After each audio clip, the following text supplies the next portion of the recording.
There we go. Hello, everybody, and welcome to your first masterclass.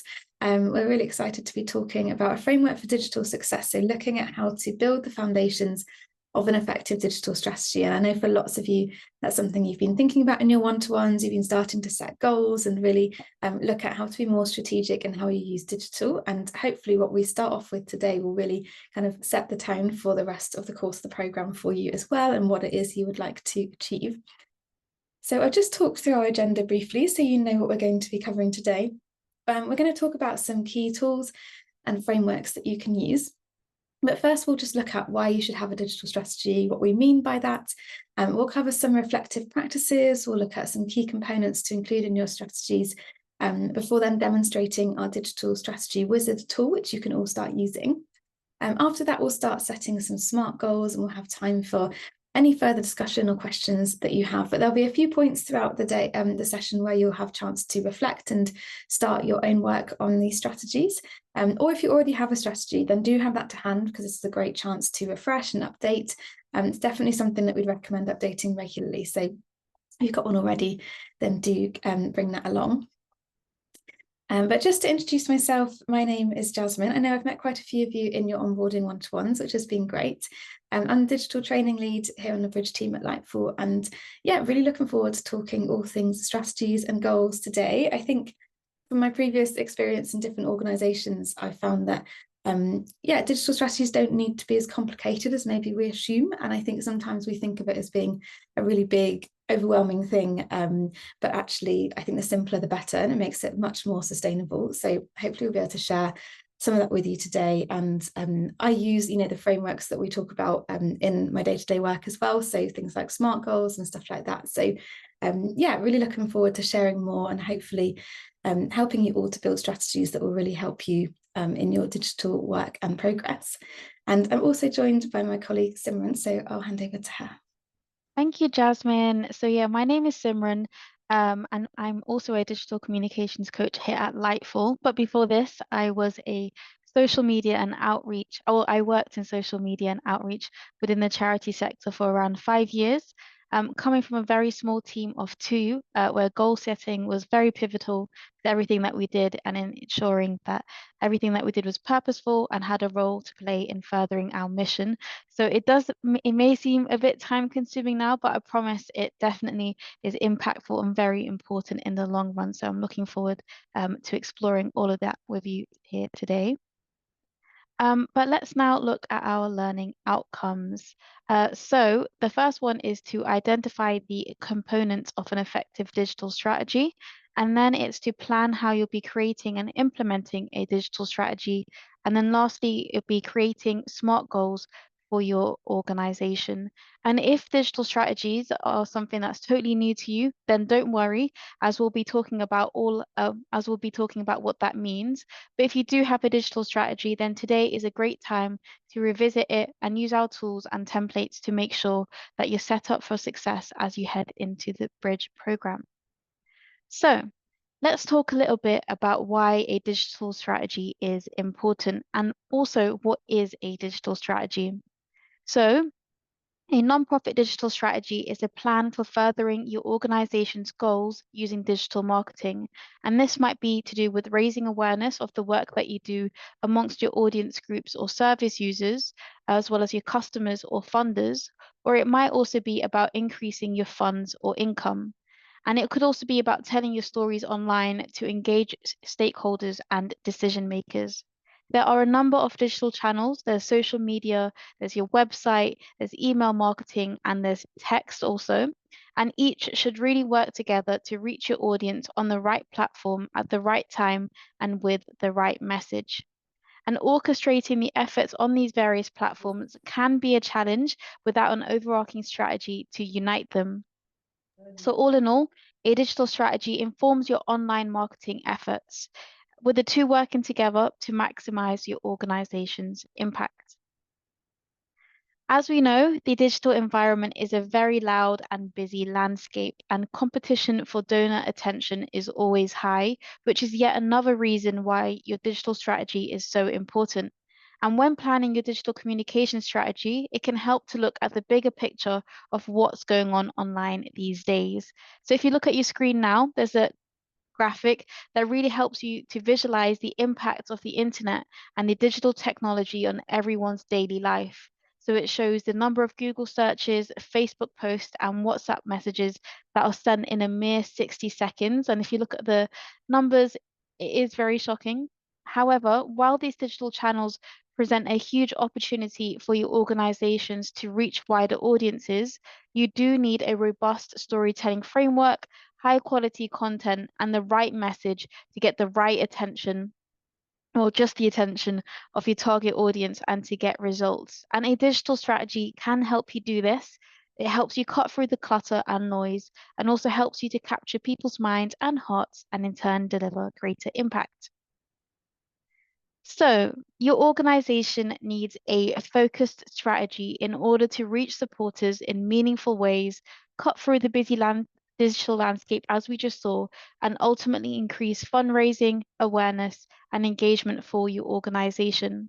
It's all about being organized, being intentional about what you're going to do, setting up systems, coordinating with your team, and reviewing and improving results accordingly.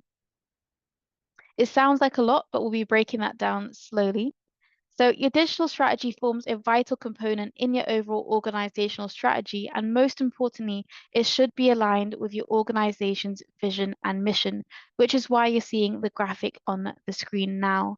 And having your organization's mission and vision at the heart of your digital strategy ensures that every element of your digital content is aligned with what your organization is set out to achieve. Some of you might have a mission statement that's very obvious, whereas some of you might be clarifying and working on that even now. But if you know what your organization's overriding cause or purpose is, you're on the way to crafting a very clear and impactful mission statement that will help keep all of your digital content aligned with your organizational goals. For example, at Lightful, our mission is to help nonprofits become better storytellers, build trust, and raise more money. But it'd be cool to hear some of your missions. So if you do have a clear mission or a mission statement at your organization, do share it in the chat. I'd love to have a look. And if you feel like you need some help in clarifying your mission statement before you start working on your digital strategy, that's something that the Bridge team can help you with in our digital coaching calls. So I'm going to give some time for people to share their mission statement. So we've got Chris saying, our purpose is to inspire, support, and champion co-production with the voices of people with lived experience at heart. That's a really touching and lovely mission statement, and also one that I feel like can resonate well with anyone reading it. So thank you for sharing. I'll wait for a couple more to come in. In the meantime, I'm going to say that your strategy should also link to your wider organizational goals. So we want you to think about your fundraising activities, your events, even your internal staff and their engagement, because your digital strategy will link with all of these elements of your work. And I know some of you, well, based on our digital coaching calls, really do spread yourself thin with all the kind of services that you provide. So it's a matter of like compiling a big list and making sure that's all incorporated very well into your mission statement, but also all considered in your strategy. So we've got another one from Mazen saying their mission is to help keep the city of Norwich a welcoming one for those seeking safety from around the world. Another touching one. Thank you for sharing. We've got Melanie saying to empower lives and embrace change through comprehensive support for substance misuse and mental health recovery, helping individuals achieve a balanced, fulfilled, and productive life. That's a really good one because it also shares what your services are and it gives people a glimpse into what you actually do. So thank you everyone for sharing. Keep them coming. And I'd also love to hear a little bit more from you. So I'm going to launch a poll and I find it. There we go. So now I've briefly explained why strategies are important. And before we really get stuck into today's learning, I would like to check in with you and if you already have a digital strategy in place at your organization. So I'll wait for these results to come in too. So we've got a good variety. I feel like it's an even split between having a digital strategy and not, which is always a good starting place. And in terms of confidence, another big array. No one's fully confident yet, which probably is a reason why we're all here and all here to learn. So thank you so much for sharing. I'm now going to hand it over to Jasmine, who's going to be introducing some reflective practices. Thanks, Simran. I was getting distracted just reading through all those lovely statements in the chat. Thanks, everyone, for sharing. And actually, really great point raised by Serena, just noticing of like the need to put those things on your websites and really make sure you're shouting about them. So yeah, really great to read through. Thank you, everyone. But we're going to look now at some reflective practices, which hopefully will help you to create better informed and relevant digital strategies and be really confident going into whether it's creating or updating those strategies. Because it helps you to look at what's already going well and also anything that's missing or might need improving. And like Simran said, we know that lots of you are so busy doing so many things, and we often work so quickly as well. But it also means that the environments we work in are often changing a lot. I think this year in itself has been a bit of a whirlwind in terms of legislation, funding changes, everything that's been going on. So really it's helpful to take some time that maybe we don't usually have in the day and use some tools to reflect on the past and then plan for the future, making sure that the digital strategies are really relevant to the situations that we're operating in. And the frameworks that we'll talk about today are SWOT and PEST analysis, which you may have heard of. You might have heard of them in different contexts. And so we're going to look at those specifically thinking about your strategies today. So let's begin with SWOT. So SWOT stands for strengths, weaknesses, opportunities, and threats. And this helps to look at your organization, looking at what you're doing well, opportunities for growth, but also any challenges and how this might potentially negatively impact your work. So let's have a look at some examples. Let's start with strengths. So obviously we want to start by acknowledging what's going well, what you're doing well. And sometimes we forget this bit and we jump straight into the rest. So actually taking some time to really think about what's currently working well at your organizations. And this means that you can really continue to optimize that and really invest more time, more energy into things that you know is already working. So you might have passionate volunteers who really engage, they're energized. You might have some well-established partnerships, perhaps local connections that you work really closely with. But really starting off by recognizing these strengths means that you can mobilize them within your digital strategy and make the most of what you're already doing well.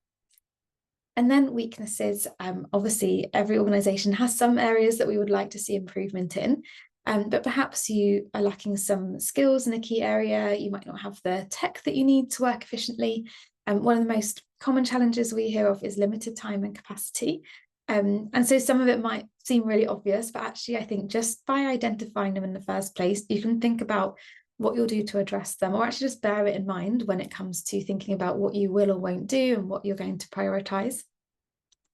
Then opportunities are things specific to your organization that could drive growth. So it might be that you've seen a new local business has opened that you could potentially partner with if you're aligned on particular values. You might have contacts in local media who might be able to help you amplify your work. Maybe there's a new funding opportunity. Whatever it is, it's thinking about what's looking ahead and what are the opportunities for your organization that might be coming up. And again, kind of consciously noting them down, I think, rather than maybe trying to remember everything or having them floating around and thinking, oh, we should do that sometime. It's actually deliberately looking at what are the key opportunities for us. And this then helps you prioritize what you will work towards.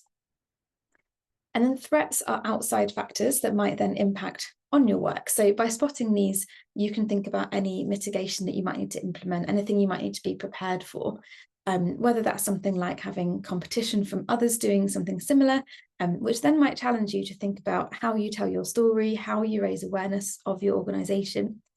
Perhaps there's a change in donor behaviour due to economic challenges, which I think we've been seeing recently. This might change how you campaign, how you fundraise, how you communicate with certain audiences.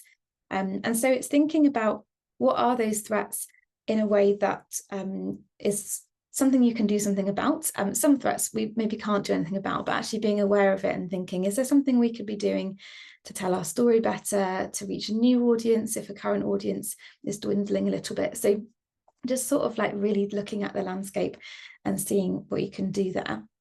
And later on, we will share a tool with you where you can conduct your SWOT analysis, and I'll do a full demo of that shortly. But to start with, I just want to give you a few minutes to reflect. And so you can have a moment to stop, have a think, and then post in the chat and let us know one strength of your organisation and one weakness. And I know some of you have already made a start on this, so you might be ahead of the game and ready to share those. But I will just mute my microphone and give you a couple of minutes just to reflect, just to think about one strength, one weakness, and then do feel free to share if you'd like to after that. So I'll give you some time now.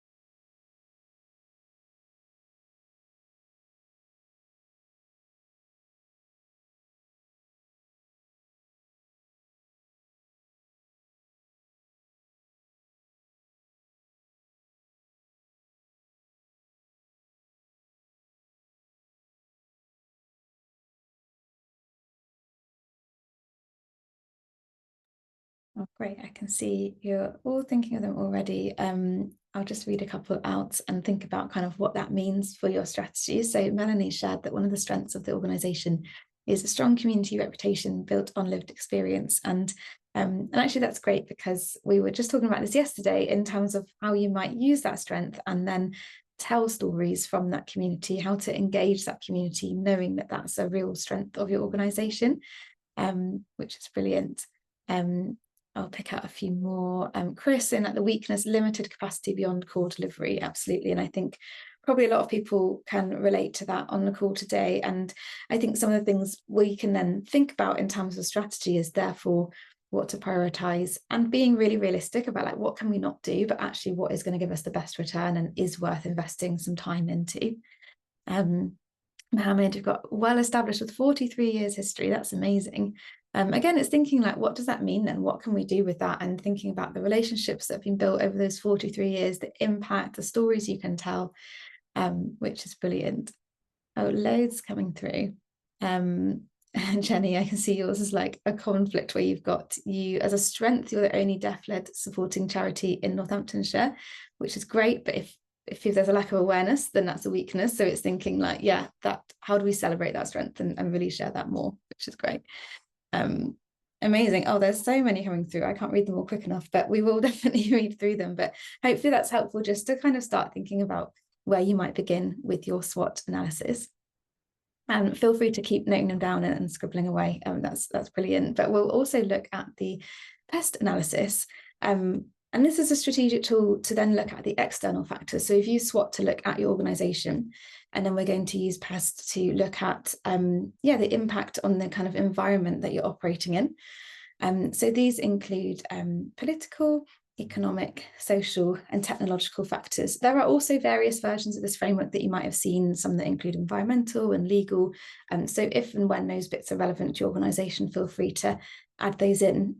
But in this analysis, we're looking specifically at external trends and changes, both positive and negative, that can impact your work. So rather than just thinking about what you're doing in isolation to kind of the world around you, it's about looking out and being aware of what's going on in your environment. So again, let's look at how we might apply this in practice. So firstly, looking at political, of course, governments and regulations play such a big role in shaping how nonprofits operate, and also how you might receive funding, how you advocate, how you even are able to engage in your local community with policymakers. So policy changes and legal restrictions can also affect how you might communicate online. I know we've spoken to lots of organisations this year who are finding this especially challenging with thinking about different funding sources, different regulations, how to kind of keep up, but also really keep advocating for the work that you're doing. So this one might be a more detailed section depending on the areas that you're working in. And also I would say with any of these elements, of course, we're here to help kind of chat through and work through any of these challenges in our coaching calls. So do feel free to message us if you want to work through that together. But really it's kind of thinking about what are the political factors on your work, on your organization, and then making sure that your digital strategy helps you to remain effective, remain compliant, but also adaptable to potential changes, and kind of aware of the need to maybe pivot in campaigning, which we often see depending on legislation changes or government announcements that might come out that we aren't aware are kind of on the horizon. And then we have economic factors. And these can influence both donor and funder behaviour, but also sometimes the demand and need for services, which actually I expect some of you will have seen over the past year or two. For example, if disposable income drops, then donations might decline. And that means we have to then think about our fundraising approach a little bit more. But often that kind of, if disposable income drops, we might see economic downturn that then also increases the demand for our services, particularly if we're looking at food security, housing, healthcare. And so that kind of goes both ways. And it's really important to think about the impact on increased demand, but also whether that affects funding too. And some of you might rely more so on grants and actually then want to look at diversifying revenue streams. And so keeping informed about corporate giving trends, priorities in philanthropy, crowdfunding opportunities can help to kind of really think about new funding sources and refine your digital campaigns. Be really specific in like your goals and who you want to engage with as well. And then social factors. These are more kind of cultural trends, public attitudes, which of course also change quite a lot, but can impact how people engage with nonprofits and people's attitudes, whether it's to giving or to the particular kind of topics that you're working in. If you've been working in the sector for a number of years, I'm sure you've seen how this can just so quickly change over time. But some of the things we see are kind of changing donor expectations, so an increased desire for transparency and impact reporting, which is a good thing and something that we can then kind of accommodate and be really clear with our donors of what we're asking and where funds are going. We also see a lot more, particularly on social media, of that like misinformation, public perception challenges, and particularly for organisations working in more sensitive topics, perhaps in gender equity, working with marginalised groups, and seeing how those perceptions can be really propagated on social media. But there's a real need then to educate people and help counter that misinformation. And we also want to make sure that our messaging really resonates with our diverse supporters and service users and meets their needs as well. And you might notice that your donor and service user audiences are very different. They might require quite different messaging, and actually just understanding those social dynamics helps you to craft messages that are culturally relevant and impactful within your different campaigns, and really targeted to the different audience groups that you have, which we'll talk a bit more about in our next session actually. And then technological factors. Again, technology is constantly evolving. We've seen so much in terms of AI and different tools, different automation, fundraising platforms that are available, and that can feel quite overwhelming. So I think it's helpful to be aware of the landscape and then know where your priorities are in terms of what tech you want to use, what's most relevant for you. Recent report found that 61% of nonprofits are using AI in day-to-day operations, which was a really big jump from a couple of years ago, I think, which was 35% beforehand. And this just shows the growing need to look at how digital tools can help boost engagement and actually can help streamline workflows. We talked about that challenge of capacity, help with storytelling, and we'll cover lots of this on the Bridge programme and help you with some of those tools that hopefully will help you to be a bit more efficient in some of those areas. But this kind of pest analysis is really about being aware of the external factors that have an effect on what you do, so that you can either mitigate and be prepared for any potential negative impacts, but also be forward thinking and embrace positive shifts and opportunities. So it's not all negative. Sometimes I think currently it might feel like that way, but thinking about the challenges and the opportunities there as well. So just like we did before, I'm going to give you some time to reflect, and again, not to think of everything and do a full pest analysis, but actually just to practice thinking about some of those elements. So identify a political factor that impacts your organisation and also a technological factor that impacts your organisation. So I'll give you a chance to have a little think, and then feel free to share that in the chat once you're ready.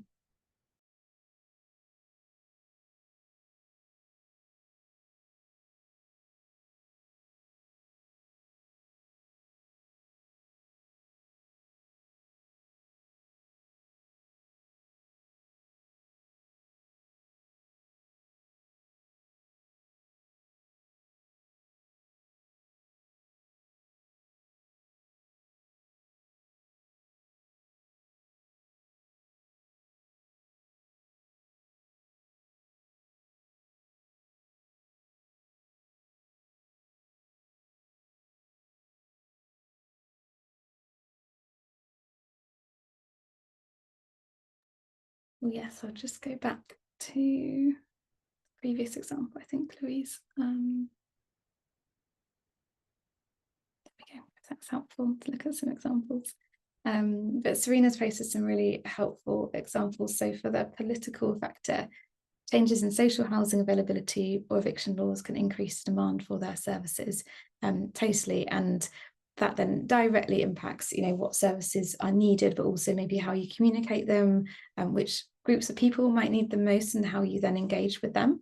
And technological clients then might need help accessing online services, benefits and applications, which is a really great point, like thinking about almost how the pest analysis also impacts the people you serve and work with too, because if they need support doing that, then it's making sure that, okay, all our staff like clued up and trained up on this as well. Are we feeling confident to be able to offer that support? Which is a really great point. Look through some more. Oh yeah, really, really interesting one there. Political, increasingly hostile environment to refugees. I think we've seen, so much of that recently, haven't we? And then technological proliferation of xenophobic rhetoric on platforms such as Twitter. Yeah, and actually, I know Twitter has been known for being especially so, but I think we see a lot of it, and even that kind of sensationalizing headlines, the misinformation is rife at the moment with headlines. And so actually we can talk to a bit more of that misinformation challenge in one-to-ones, because I think all of us have worked in that area of dealing with hate and misinformation, really unfortunately, online. But there's maybe the kind of opportunities for thinking about, okay, what does that mean for how we educate our audience and how we are then a trusted source of truth, reliable information, and being able to kind of build up positively a counter to the misinformation that is out there. But it is certainly such a challenge, and particularly topical at the moment as well. I think some similar ones coming through as well.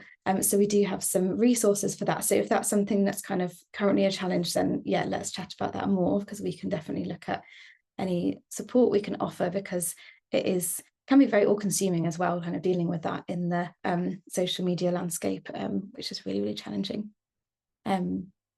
Thanks everyone for sharing those. Some similar themes actually, which we can definitely speak to as we come to kind of working on how that applies in your digital strategies. So hopefully that just starts to get the brains whirring and thinking about those different areas. And actually everything you shared in the chat is so helpful, even for us to understand as well, and I know the context in which you're operating, but hopefully will help when it comes to your digital strategies, because we're going to look at using this knowledge to then developing a strategy that represents your organization's needs and capabilities.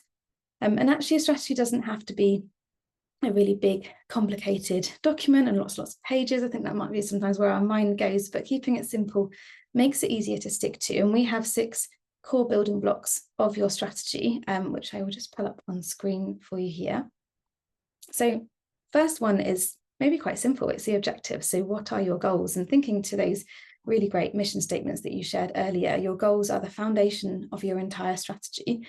So we're going to then share a bit later some frameworks to help you set those goals and objectives, and we'll talk about some initial thoughts and ideas for those.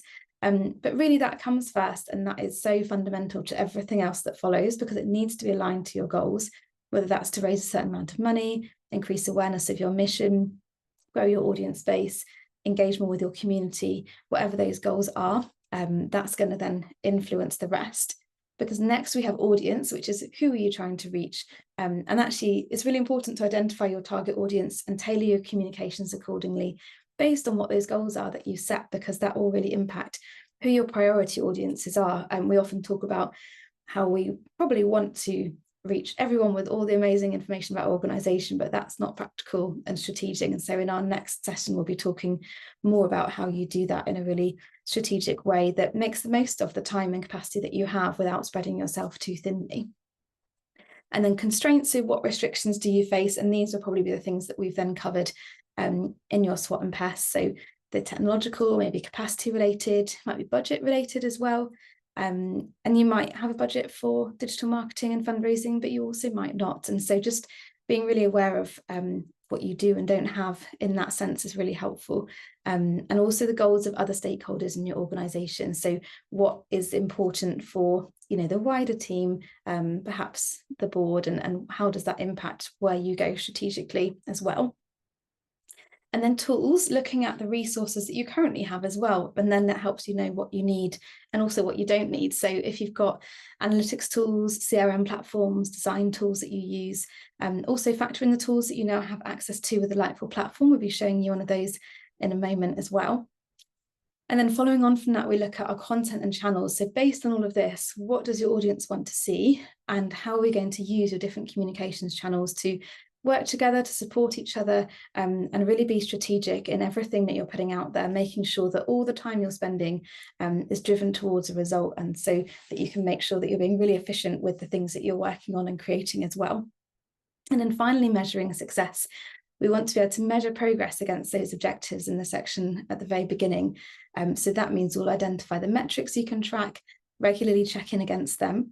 And then that means you can then go full circle. You can keep that strategy going. You can make sure that those objectives are relevant, but you can track what's working and do more of that.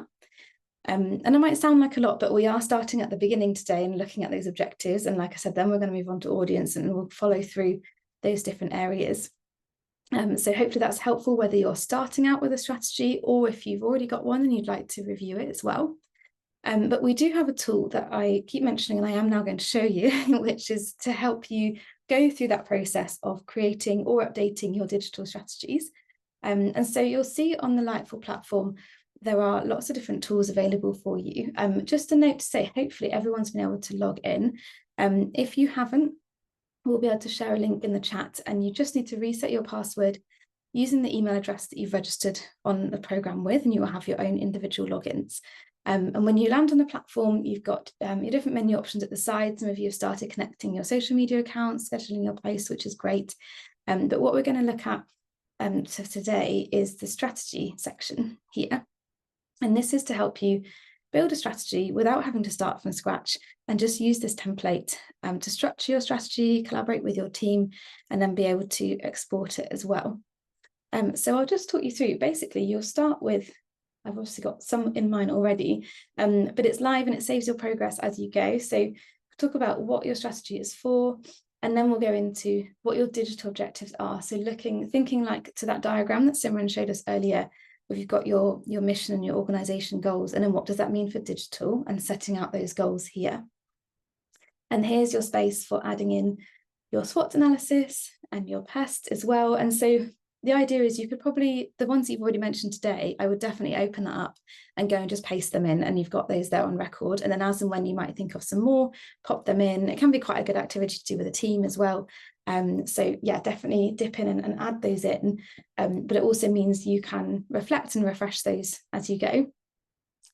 We've then got a section for identifying your stakeholders. So who do you interact with in your organization? What do they need? What channels do they use?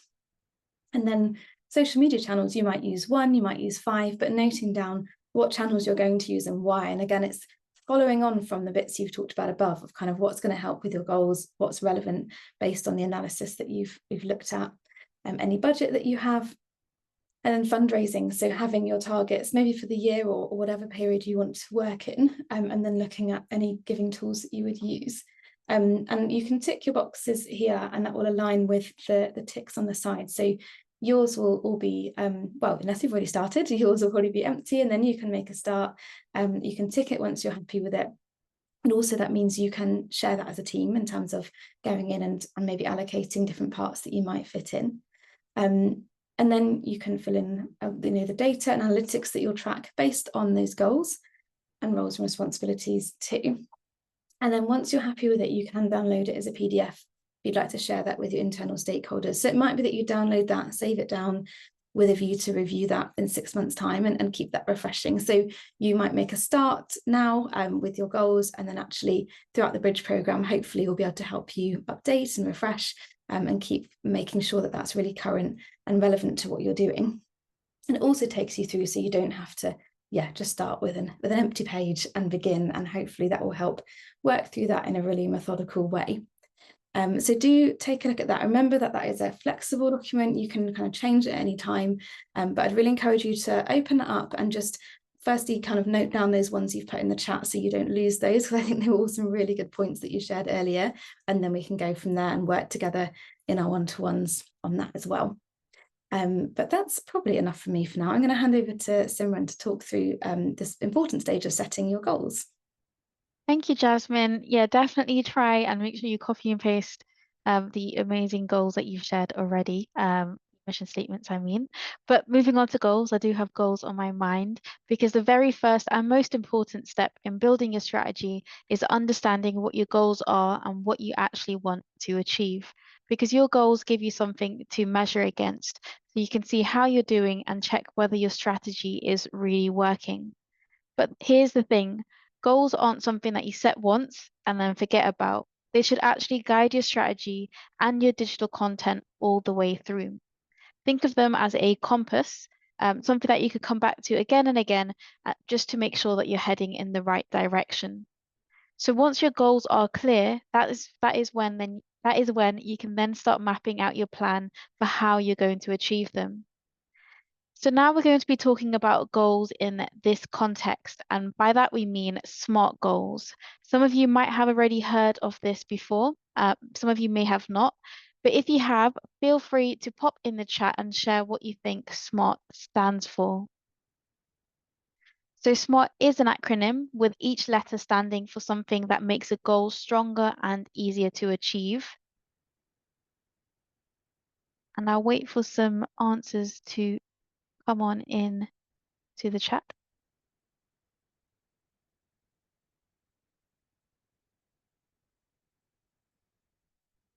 Perfect. So we've got Melanie who's got 5 stars all round. It stands for specific, measurable, achievable, relevant, and time bound.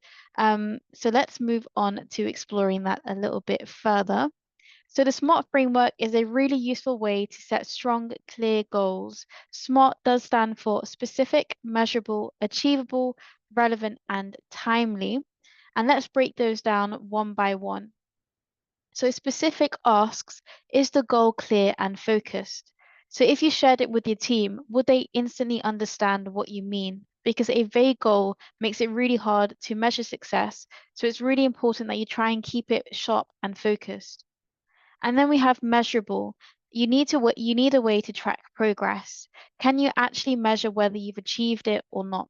Give yourself something tangible and quantifiable like numbers, percentages, or milestones. And then we have achievable because goals should be realistic. And if they're too ambitious, they can feel overwhelming and demotivating. But they also shouldn't be too easy because you want them to stretch and challenge you and your team. And then there's relevant.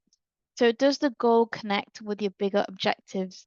Definitely try and think back to your past analysis and all the political, technological, and social factors that come into role here.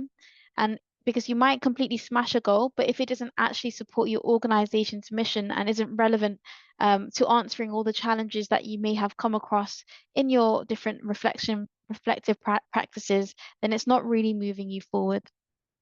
And then we have timely because every goal does need a deadline, and having a time frame helps you focus, prioritize, and hold yourself accountable.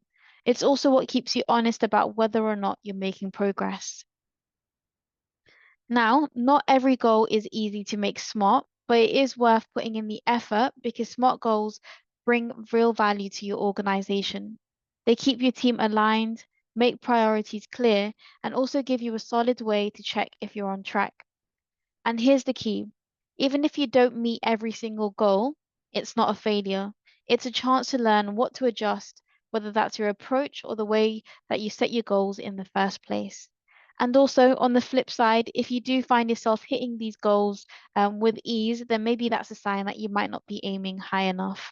And also a good problem to have.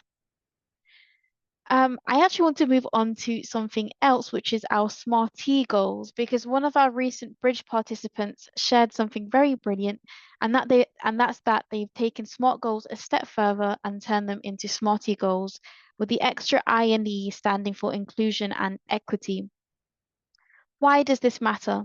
Because when we're setting goals, it's not just about hitting numbers or deadlines. It's also about making sure that the work we do is inclusive and that it contributes to equity and real positive change. So let's break that down. First, we have inclusion, and this is about making sure that diverse voices and perspectives are part of the process.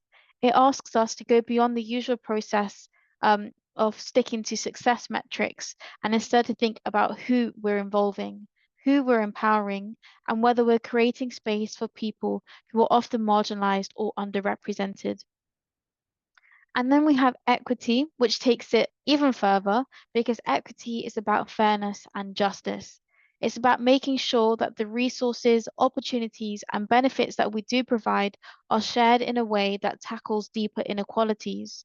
It could mean setting targets that reduce barriers to participation or making sure your strategy actively promotes fair outcomes for those who are most vulnerable. So let's quickly explore a quick example. So a SMART goal might be to increase the number of registered volunteers by 20% in the next 6 months.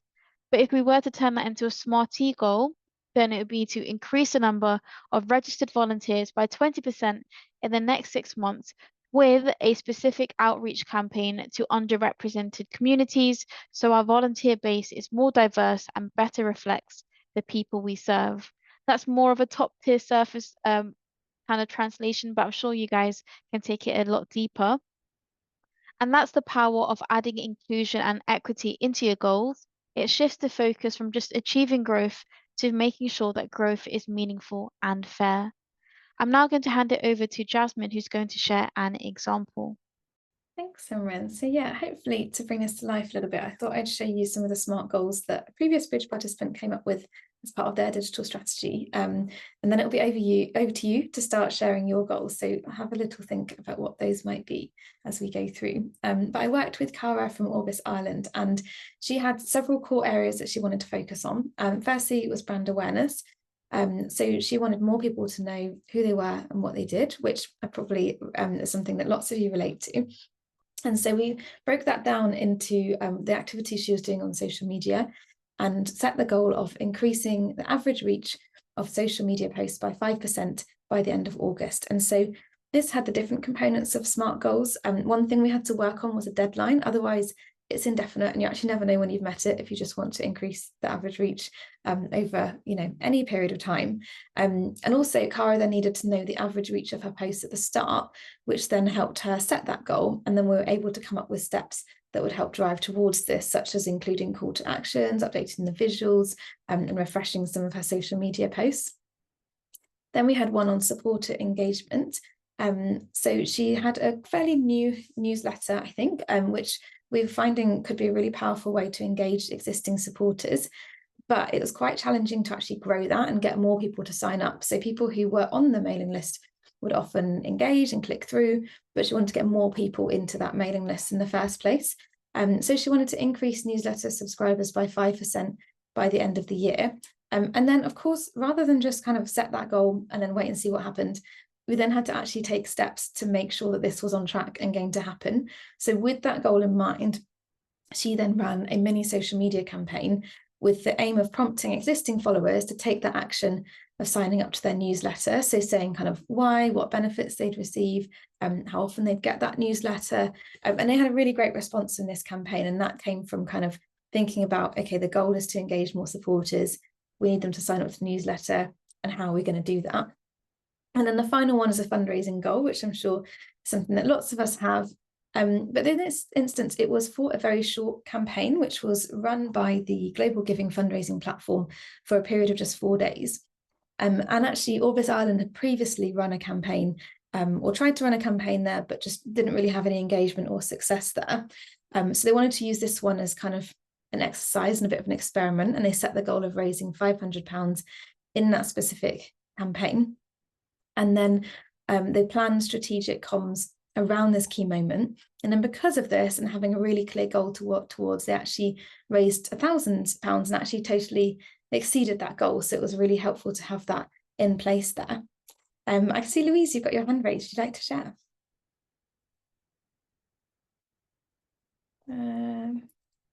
Louise, did you want to ask a question? Or perhaps not. Oh, wait a moment, but if anyone does want to, feel free to come off with mute and share. But yeah, just that little example hopefully shows how we went through that exercise in a one-to-one. Actually, when she was at the same stage of the bridge program as you all are, we set these goals and some others, and then we actually used them to be able to monitor progress over the coming months, and then make sure that she was taking steps to stay on track as well. And then she actually exceeded most of them, which was very exciting. So that's a little example, and then I'll hand it back to Simran to set us an activity for your goals. Thank you. So I'm sure each of you has some specific goals that you're working towards right now, and hopefully you've started thinking about what your goals might look like during the Bridge program. So let's take a moment to share with the group what are your digital goals for this year. And don't worry if you don't have everything fully mapped out yet. Even if it's just an idea or something you're exploring, we would love to hear it. And this is just a chance for everyone to put their thoughts out there, compare notes, and maybe even inspire each other. So either feel free to come off mute and share, or yeah, let us know on the chat and try to make them smart. So thank you for sharing, Zainab. Your goal is to update your website, but let's try and think of a way in which maybe you can make it more specific. Do you have a specific page on your website that you want to improve? And is there an audience that you kind of want to make it more impactful for? So let's try and make the goals smart.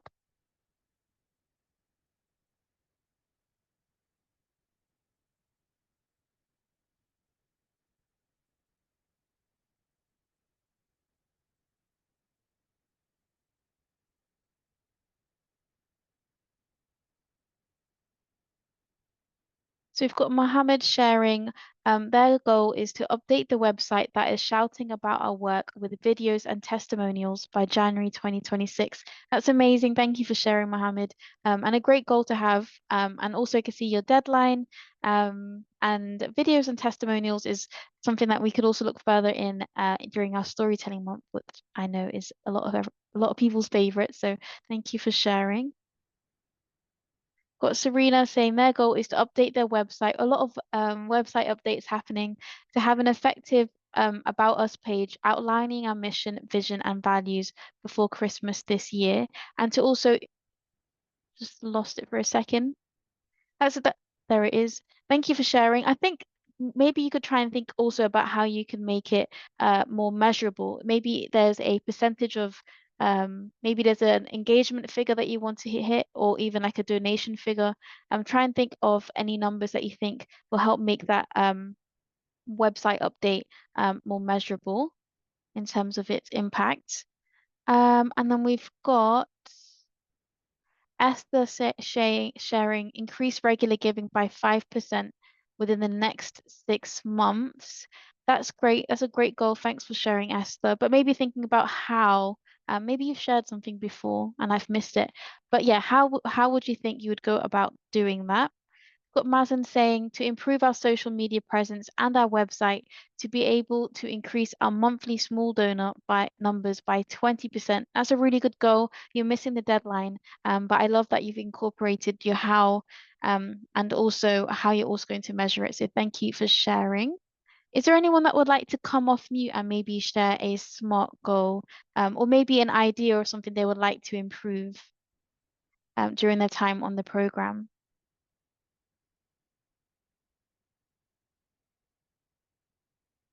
It's okay if there isn't any takers. I see we've got another one coming in from Emma, who says their goal is to increase awareness of our organization through more social media presence and engagement. But still you need to work on the how and what the goal is and when by. That's a great start anyway. I think increasing your awareness of your organization through social media is probably the most effective way to kind of do that right now. So thank you for sharing. I'm going to go through one more, and we've got Jenny saying to monitor our digital platform engagement and use that info to align our improvement focus by December 2025. That's a great goal also. Again, maybe think about the how you're going to measure that. I think that's probably one of the most overlooked and important parts, and also the fun part where you can kind of check in on your progress and see all the how all the work that you're putting into it is actually translating and coming to life. So that's also exciting. So don't forget to include that bit. Okay, so I'm going to move on now, but it's so lovely seeing all of these goals coming in. If you would like to explore these goals further, please do book in a one-to-one coaching call, as we love to kind of break that down and see how we can start starting to work on them. Sorry, my brain is not working today. Okay, I'm going to hand it over to Jasmine, who's going to go over the next steps.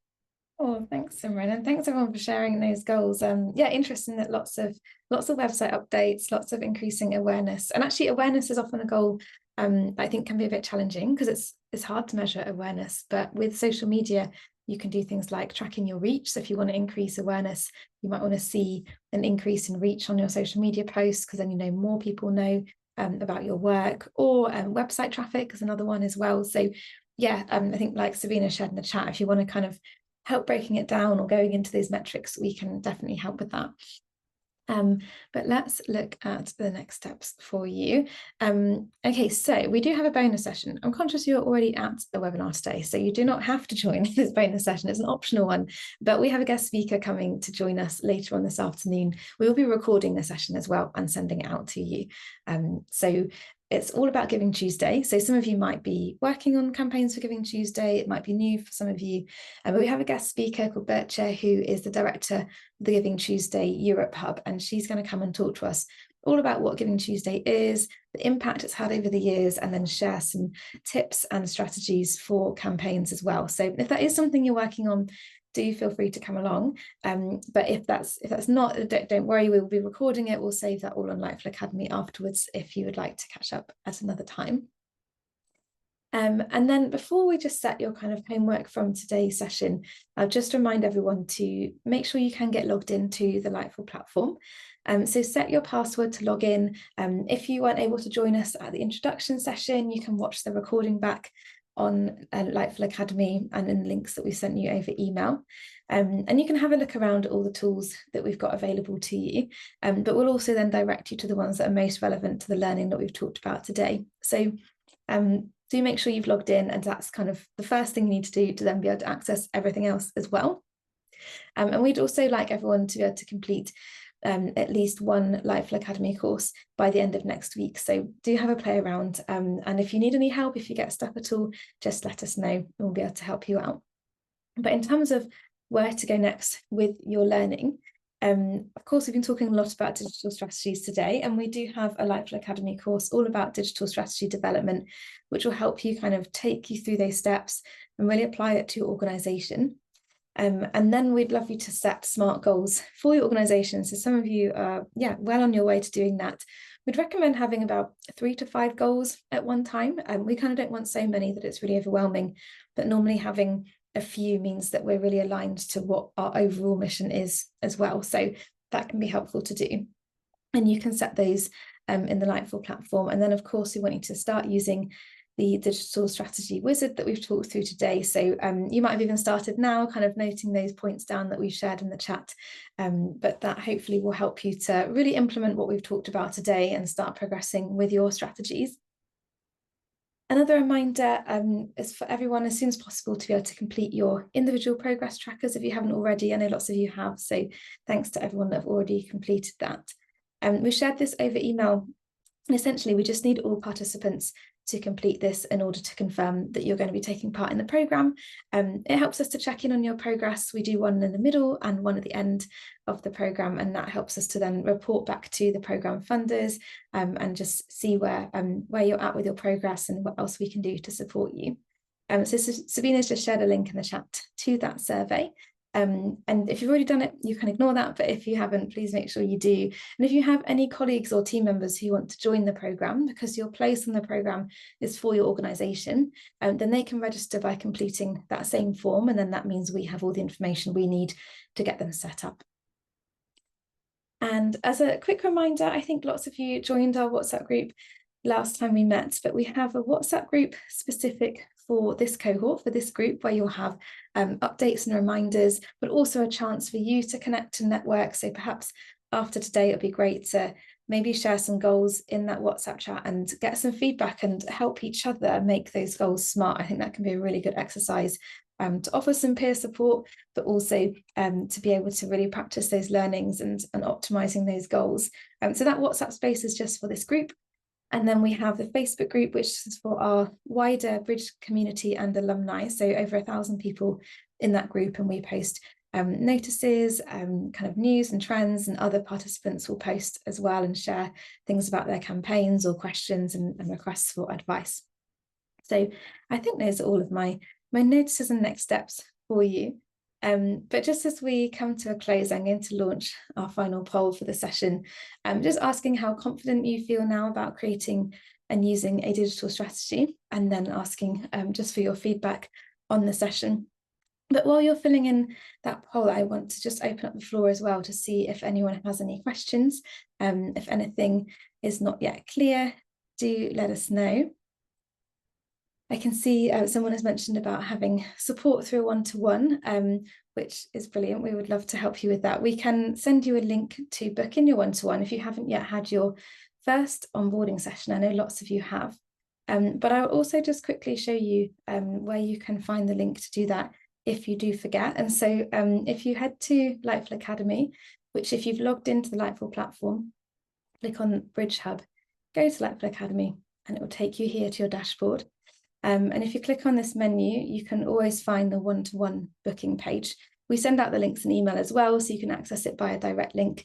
But this means you can schedule a coaching call whenever suits you, really, throughout the programme. It's up to you to book those in when you'd like to. And then you can let us know what type of call you'd like to have, and a little bit more for us about what you'd like to discuss in those sessions. And while I've got this open, I'll show you as well, the live session section is where you'll find recordings, and then you can look at playlists and resources for all of that learning content that we've shared with you as well. So hopefully that's helpful. Are there any other questions at all from anyone about anything we talked about today?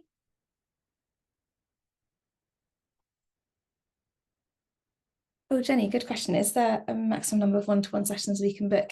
No, we tend to find that people book between 4 and 6 sessions over the course of the programme. So once you've had your first onboarding session, you can chat through with the coach that you've met with and think about what's sometimes helpful is almost to have maybe some tasks or work set together that then you'll perhaps say, right, in a few weeks' time, or book another one and have that kind of deadline. A lot of participants find it helpful to have that to work towards, to kind of regroup and meet again.